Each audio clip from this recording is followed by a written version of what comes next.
10 p.m. Eastern Wartime. Your dial is set at 660 WEAF, New York.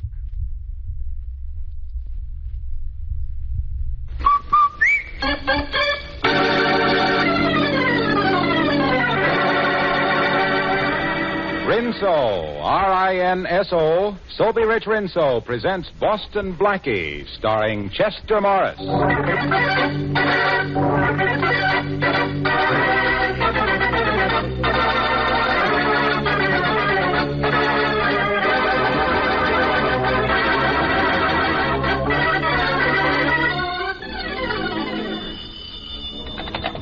Hello? Is Mr. Manletter there? Why, no, I'm sorry he's not.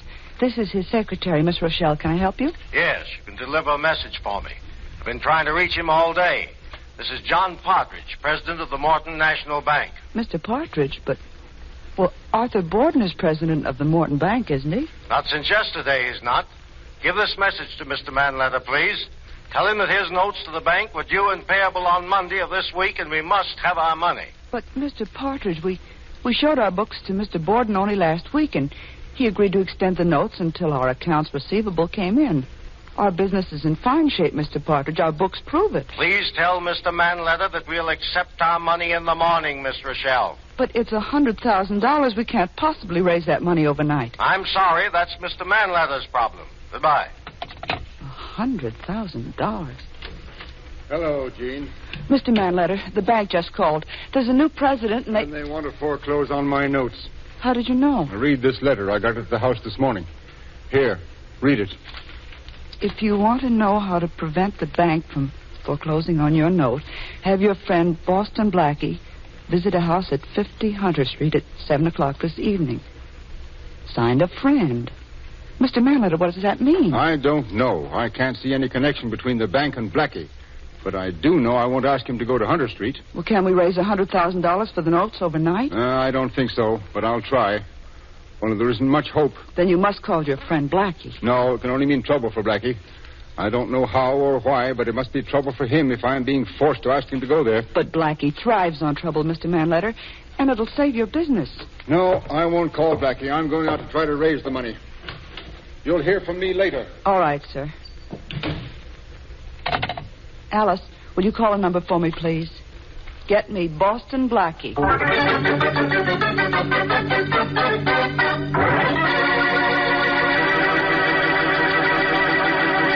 Get me Boston Blackie.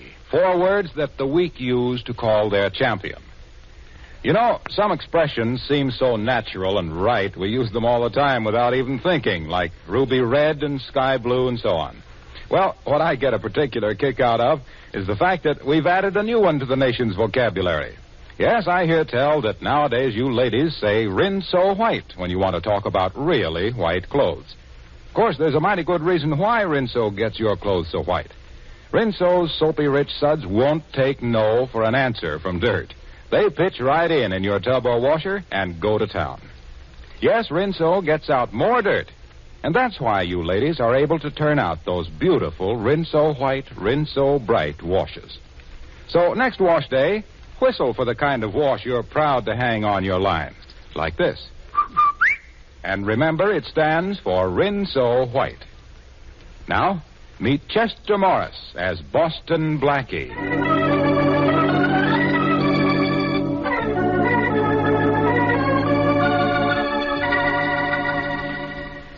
Tell me, Blackie, which one of these girls do you like best? Come on, take a look at their pictures. Come on, will you? All right, Shorty. I'll judge your personal beauty contest for you. Now, this blonde here... Yeah. Hold it, Shorty. I'll get the phone. Hello? Blackie? Yes. Blackie, this is Jean. I had to call you.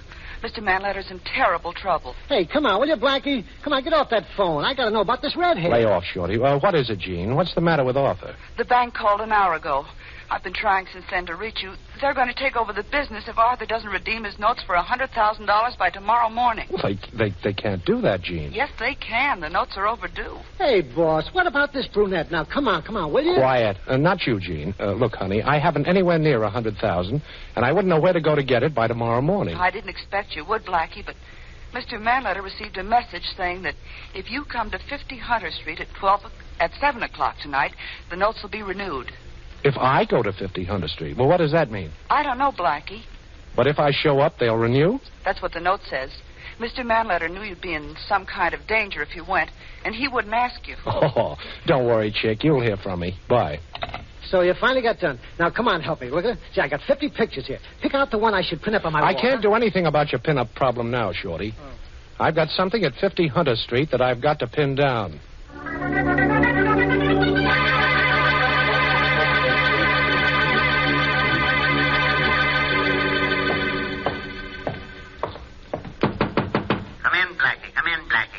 Hey, what is this? Sounds like a record. Hey, you behind that desk. You in the mask. What is this? Come on, talk. First of all, Boston Blackie, don't try anything foolish. There's one of my men behind you with a gun. And now that you've turned around to see, let me tell you that you are listening to this recording which I made, because I don't want you to know what my voice sounds like in person. A record, huh? Well, personally, I prefer Harry James.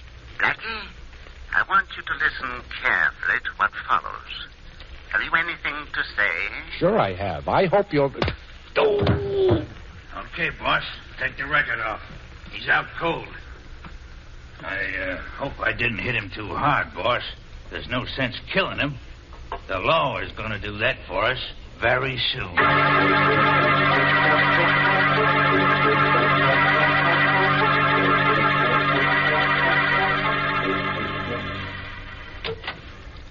Gee, Blackie, where you been? I've been having pups. Well, I hope they look like their mother. Well, I'm back, Shorty, only I'm not the same guy. You should have had your head examined for going down to that Hunter Street joint. Yes, I had it cracked. That's worse. Take a look at this, Shorty. A bullet hole? Yeah. In your coat pocket. Who'd you shoot, Blackie? I didn't shoot anybody, Shorty. Somebody slugged me, and when I woke up, my gun was gone, and this hole was in my pocket. I must have been out for hours. It's almost 11 o'clock. I called Jean, and she told me the bank renewed Manletter's notes the minute I showed up at the Hunter Street place. Somebody sure took an awful crack at you, hey, Blackie? Yeah, it's more than that, Shorty. Only how much more and exactly what, I don't know. Get my robe, will you, please? Yeah, sure, boss. Give me your coat, and I'll hang it over this here chair. Well, here it is. Blackie, what do you make of this business this afternoon? I don't make it. It's got me stumped. Yeah, me too. Well, here's your robe. Thanks. I think I'll lie down and relax for half an hour. Would you mind fixing me some coffee, Shorty? Sure. Have it free in just a minute, boss. Thanks. Hello, Blackie. Glad to see me? Well, Inspector Farraday, of course I'm glad to see you. Which goes to prove how easy I am to please. Very funny. Well, Blackie, I think you overdid it this afternoon. Well, my head sure feels like I did. That isn't what I mean. Did you ever hear of a private detective named Fred Viswell? That crooked Jamis? Yeah. Oh, sure I've heard of him. And he's heard of me, too, Farraday. I got the guy's license suspended when he tried to blackmail me, a couple of friends of mine, last year. That's the guy. He didn't like you, Blackie.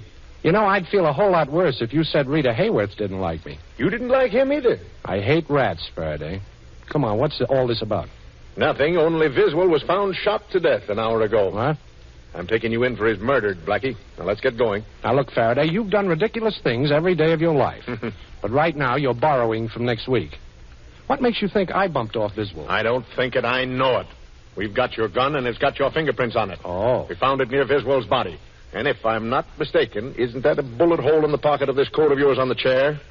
You fired from your pocket. Well, maybe I burned the hole with a cigarette. No cigarette ever burned a hole like that. Now, come on, let's get going, Blackie. Get dressed and hurry up. Take off that robe, put a coat on. You're coming with me. Come on, take that robe off. All right. Pretty robe, isn't it? Too bad you won't be allowed to wear it in jail. You like this robe, Inspector? Mm-hmm. Well, here, take a good look at it. Lovely. Take a good look at it. Right over your head. Shorty. Yeah, I'm right here, boss. I was waiting for a signal from him before I conked him. Well, help me tie him up, Shorty. We'll use the cord from the robe. Now, quiet, Inspector, quiet. Don't you know it's impolite to talk with your mouth full? He'll be tied up like a chicken in just a little minute now. Well, I know what the score is now, Shorty.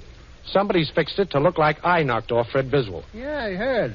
Ain't a very pretty picture, is it, boss? I'm not worried about the picture, Shorty. I'm worried about the frame.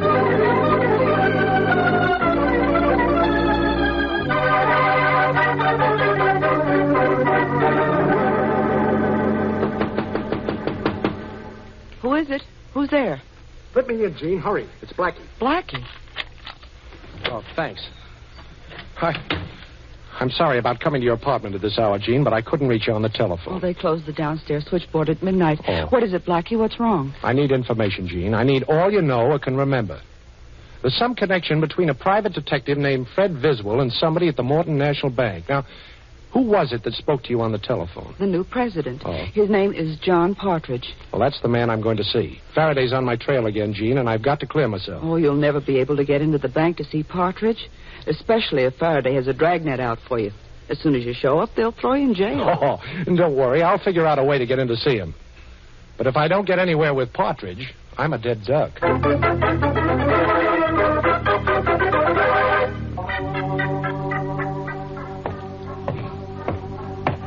Good morning, Mr. Partridge. Good morning. Good morning, Mr. Powers. Good morning. Oh, I left your mail on your desk, Mr. Partridge. Thank you. I'll be in my office if anyone wants me. Don't open your mouth, Partridge, or this gun will shut it permanently. Why? What do you want? Aren't you one of the special police that protects the bank? Oh, well, don't let this uniform fool you. I wore it just to get in here. And keep away from your desk. You know, I'm allergic to the sudden pushing of buttons. Ah, that's better. Now, do you know who I am? No. I'm Boston Blackie. That doesn't mean a thing to me. Oh, I think it does. You called Arthur Manletter's office and told him the bank wouldn't renew his notes. But he received a letter saying that if I were to go to 50 Hunter Street, the bank would renew. Maybe you know what you're talking about, but I don't. You've got to be the man behind a pretty shrewd frame-up, Partridge. Unless you're acting on somebody's instructions. Now, which is it? You know that if I raised my voice, you'd be shot dead by the bank guards before you could go through the front door. Well, I'd have company, Partridge, believe me. You. Inspector Farraday thinks I killed a man. They don't hang you twice for double killing. Why was I framed for the murder of Fred Viswell? I don't know any Fred Viswell, and I don't know anything about any telephone call that was supposed to be made by me to Arthur Manletter. Oh, you don't, huh? How about the renewal of Manletter's note? There never was any question about renewing Manletter's note. His credit is excellent. The note was renewed by me personally at 10 o'clock yesterday morning with a notary attesting to the time. And that was certainly long before my alleged phone call. Oh, you played it cozy, huh? You knew Manletter would call me, so you bluffed him. How long are you going to make me stand here? Can't you see there's nothing I know that can help you? Why don't you go? I will. I've got another stop to make. But the minute I leave this office, you'll call for help, of course. Of course. Oh, but you're not going to. You know, the only way you can do any calling, Partridge, is to talk in your sleep.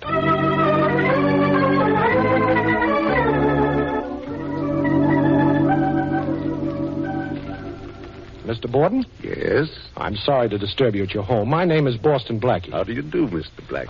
I came up here to see you, Mr. Borden, about your bank. You mean about what used to be my bank? I'm sorry. Who decided to replace you as president? The board of directors. Oh, and was it done suddenly? Yes, very. Uh-huh. And where did John Partridge come from? I don't know. He'd been on our board of directors only a short while. Oh. I'm an old man, Blackie. The loss of my bank was a blow to me. Everything came so suddenly, I haven't gotten used to not being there anymore. Will you forgive me if I'd rather not talk about it? Oh, I understand, Mr. Borden. I'm going to try to get your bank back for you, but I need some help. Now, here's an address where I can be reached. Oh, you must have some loyal employee at the bank you can depend on, and would you call him and get him to find out something about Partridge? And if you get any information, send me a message. And send that ring you're wearing with it so I know it's from you. I'll send you a message if I get it, but with just a paper clip on it. I haven't been able to get this ring off in years. The paper clip will identify my messenger if I hear anything. Good. Give me a little help. I'll turn the murder over to Inspector Farraday, get rid of the charge against myself, and give you a bank right in your side pocket.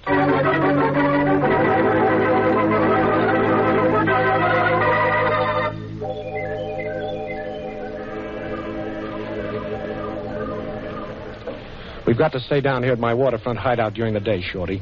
Every cop in town is on our tail, and Faraday's sworn he won't sleep till he brings me in. It's okay with me, Blackie. And go ahead, it's your deal. You got me, let me see, you got me 60 to 17 and 2 boxes. Go ahead, it's your deal. You know, one thing about gin rummy, it sure passes the time away. Yeah, it passes my dough away, too. Okay, you two. Hoist him. Come on, Patsy. Yeah, I'm coming. Now, look, Blackie. Stand up and don't try nothing foolish. I know all about you and your tricks. Well, I wasn't exactly going to ask you to pick a card. Who are you? A guy who ain't going to be outsmarted by you. Oh? Tie the little guy up, Patsy. Yeah, I'll tie him up good, too. Don't talk. Tie. I'm tying him. He ain't going to go nowhere for a while. Okay. Well, suppose we start moving, Blackie. You ready, Patsy? Yeah, I'm ready, Mug. Well, of course, don't anybody ask me. You're ready, Blackie. But you don't know for what. Now, start moving. Oh, this is a ride, huh? Okay. One way? Oh, I wouldn't say that, Blackie. We're coming back, Patsy and me. But we got orders to get you. Orders to get me, huh? Dealing in the Blackie market?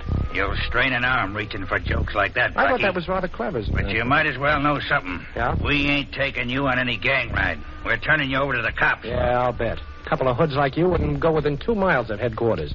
I guarantee Faraday's got charges hanging over both you guys. Maybe. Only he'll be so glad to see you, he won't be able to think straight.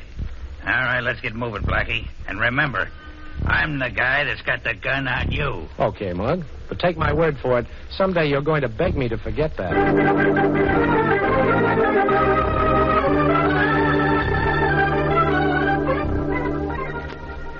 Blackie, there's something natural about the way you look behind bars. Yeah.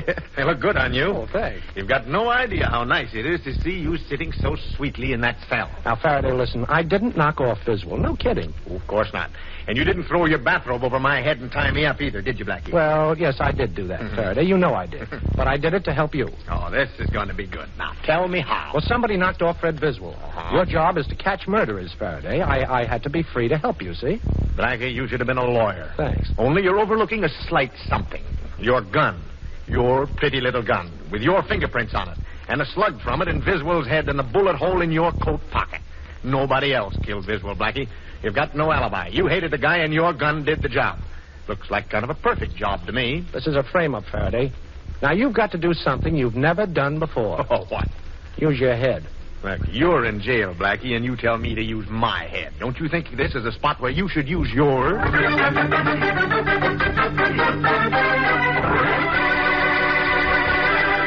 Well, it seems as though Inspector Farraday is about to realize a lifelong ambition and has finally found a charge against Boston Blackie that will stick. However, that remains to be seen, of course. You know, you ladies really have it all over the men, folks, when it comes to being sensible about clothes. Come summertime, for instance, you know that one of the tricks of keeping cool is to look cool. And what could look cooler, crisper, and prettier than those bright cotton washables you wear? It's important, though, to remember to keep them bright and crisp.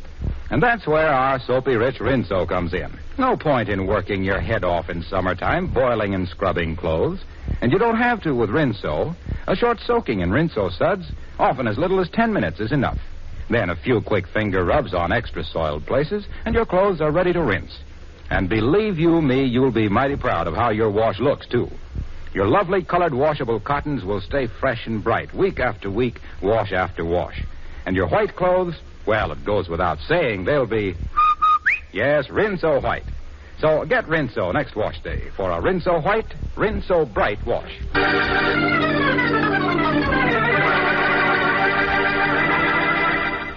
And now back to Boston Blackie, starring Chester Morris.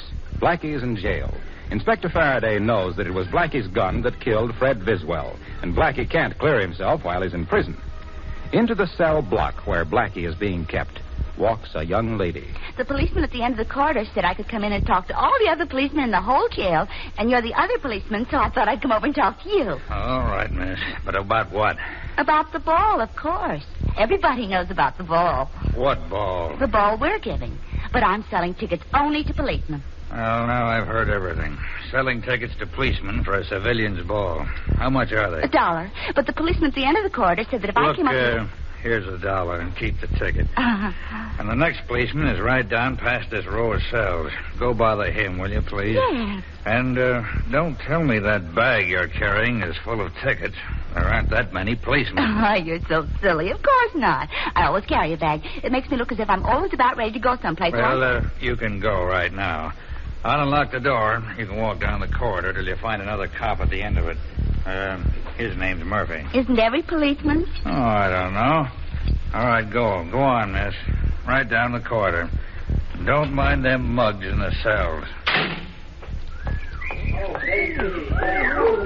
Blackie. Gene, what are you doing here? This isn't visiting day. Blackie, listen. I've got to keep walking when the guard looks this way. Oh, don't be silly. Come in. The door's open. The cell door's open? Sure, try it. It is. Blackie, how did you do that? Close the door. You know, I could open the cell door all right, Gene. That was a cinch. But I haven't figured out yet how to get past the guards at both ends of the guard. Well, stop figuring it, Blackie. Here, look at this bag I brought. It's an outfit that matches the one I'm wearing, only it's a couple of sizes larger. Put it on, quick. What, and leave you in the cell? Oh, nothing doing, honey. Oh, I'll go out the door I came in, Blackie, and you go out the other one. Only hurry. The guard might get curious. Okay. Well, it won't take me a second. I'll first roll my trousers up, then on with the dress. Oh, you brought a wig, too, huh? You think of everything. Can I get into these shoes? Sure you can, and hurry, Blackie. Yeah. Don't forget your hat. Say, it's a cute one. All right, zip me up, will you? All set. There. Oh.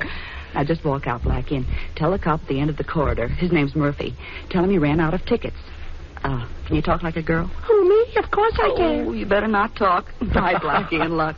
Meet me back in my apartment. Oh, thanks, Gene. You're wonderful. See you later, Blackie. You look awful cute in that outfit. Watch out for the wolves. Oh, not me. For once, I want to be on the receiving end of a...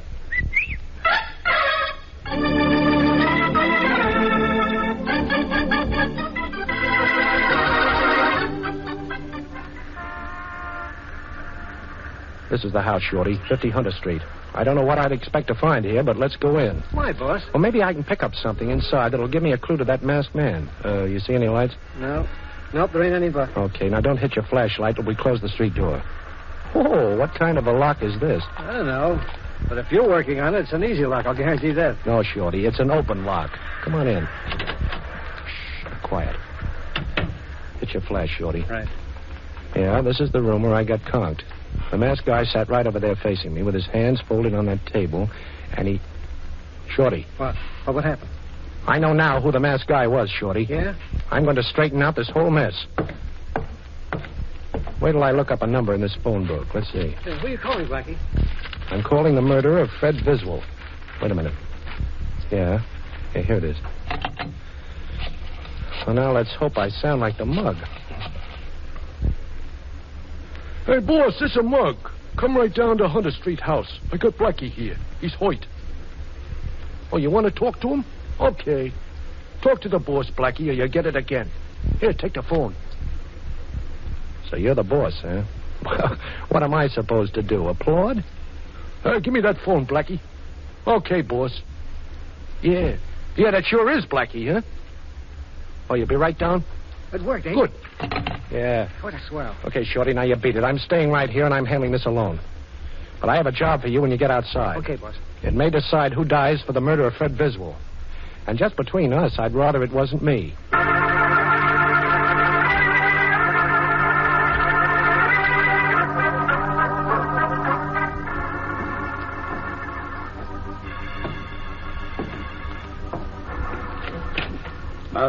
Mug, are you in here?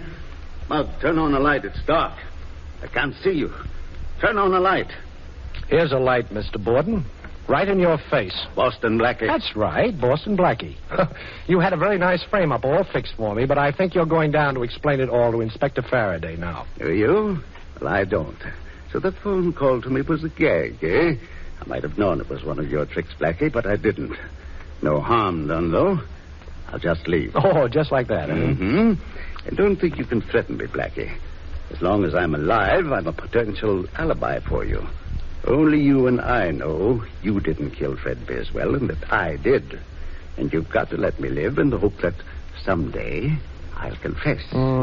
Yes, I guess maybe I do. Oh, you're a pretty smart man, Borden.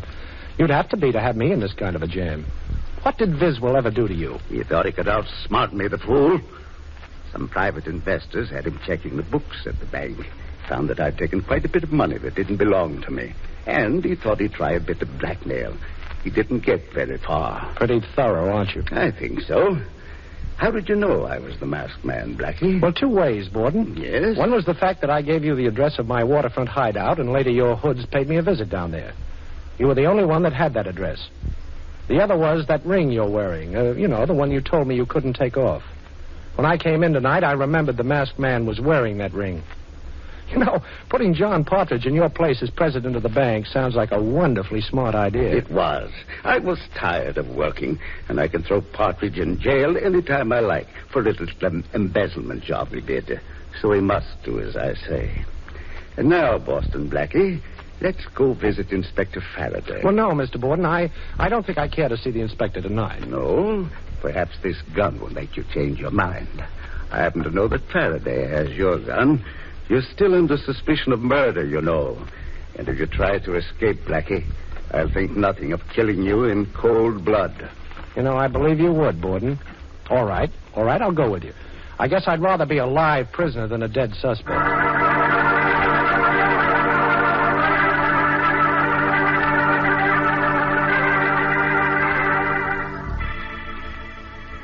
Here's Inspector Faraday's office, Blackie. Walk right in. Go on. Okay, if you say so, Borden. Hello, Inspector. Say, look, don't you ever sleep? Hello, Blackie. I've been expecting you. You're a little late. Would you mind telling this gentleman in back of me to get rid of his gun, please, Inspector? He doesn't realize that it's impolite to point. His name is Arthur Borden. Okay, Mr. Borden, I'll take that gun. Certainly. Here you are. Well, looks like I've got a first-rate murder suspect right here in this room. It certainly does, Inspector. Going to lock him up? In just a minute. In fact, I might as well do it very legal and proper. Arthur Borden, you're under arrest for the murder of Fred Viswell. What? Me? Why, Save it. I wish it was Blackie. Only it isn't. We've got your confession in your own voice right on a dictograph record. A dictograph planted in my Hunter Street house? Right. That's impossible. Nobody could have put a dictograph in there. You tell him, Blackie. You figured this thing out. Well, before you came into the Hunter Street house tonight, Mr. Borden, I dialed the inspector's private number on the telephone and left the receiver off the hook, you see. I had Shorty call him before and tell him to expect his private telephone to ring. All the while you were telling me how perfectly you would frame me, the inspector was listening on this end. Yeah, not only listening, but having the whole thing taken down on a record. Say, Inspector, I did you a favor, didn't I, by turning up Viswell's murderer? You did yourself a bigger favor, but what's on your mind? Well, I'll tell you, Inspector. Shorty told me you have Jean Rochelle booked here. You said it, Blackie. She helped you escape from jail. Well, maybe she did, but if she did, I brought you in a murderer, so you certainly owe her a favor, too, right? Oh, maybe. What do you expect me to do, let her go? Sure. You've held her long enough. Now it's my turn.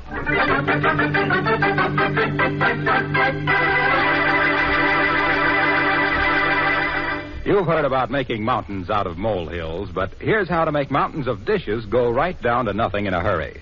You put some Rinso in your dishpan, and up go the suds. Plenty of thick suds from surprisingly little Rinso. And down goes that stack of dishes in practically no time. Yes, dishwashing is a mighty easy, simple job with Rinso helping out. China, silver, glassware, they're all shining brightly in a jiffy with Rinso's soapy-rich suds on the job. Why, even your pots and pans come clean easily when Rinso gets to work. Use Rinso, too, for all the soap and water jobs around the house. It's swell.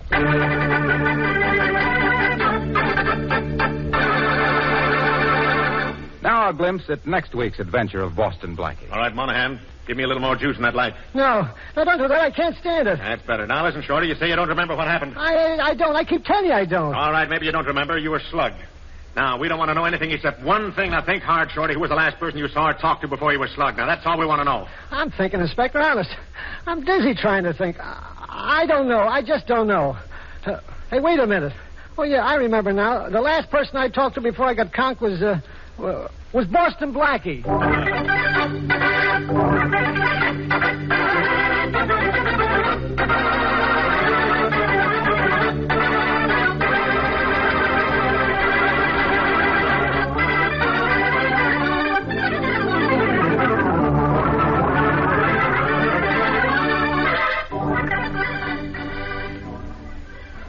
Be sure to listen in at this same time next week for another exciting adventure with Boston Blackie, starring Chester Morris with Richard Lane as Inspector Farraday. You can see Chester Morris as Boston Blackie at your favorite movie theater. Boston Blackie's latest Columbia picture is One Mysterious Night, soon to be released. Original music for the program was by Charles Cornell. This is Harlow Wilcox speaking for the makers of Rinso and wishing you all a very pleasant good night.